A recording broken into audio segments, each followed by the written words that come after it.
The Via Sacra was an idea that seems to have originated with my great-uncle, Douglas Gillespie, known as Bay to his family.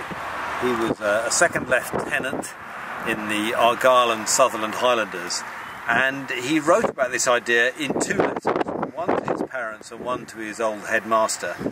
And what he talks about is this tree-lined avenue marking the route of the front, and saying it should be a Via Sacra, a sacred road, rather than a Via Dolorosa, a most sad road. And this idea that this would be territory that would be forever sacred in some way, that would be remembered.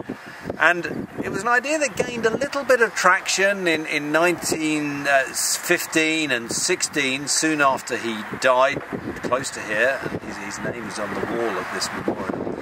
But it got picked up by the press a little bit, but it didn't happen, clearly, otherwise it would be here today. And it's something that Sir Anthony Selden came across in research for one of his books, and it really caught his imagination. And I was aware of it through reading my great-uncle's letters in the book, Letters from Flanders, that were published, a compilation of what he sent home.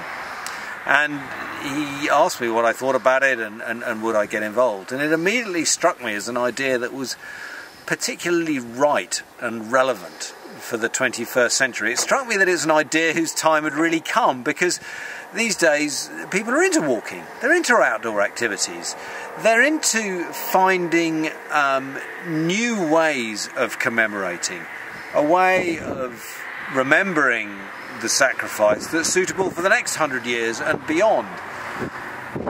The graveyards that I'm in are enormously powerful, and they're very resonant to me, to others.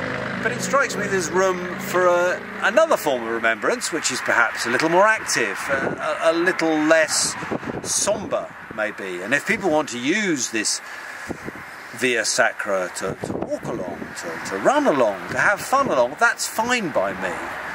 One of the things that comes through in Douglas's letters is that a lot of the time these were quite joyous times in the trenches. People were artistic, people were creative, people were energetic. A lot of the time people were having a good time. And that doesn't belittle the tragedy that then befell them, so many of whom are commemorated around here. I just think that as an idea for 21st century commemoration, the Via Sacra really has legs.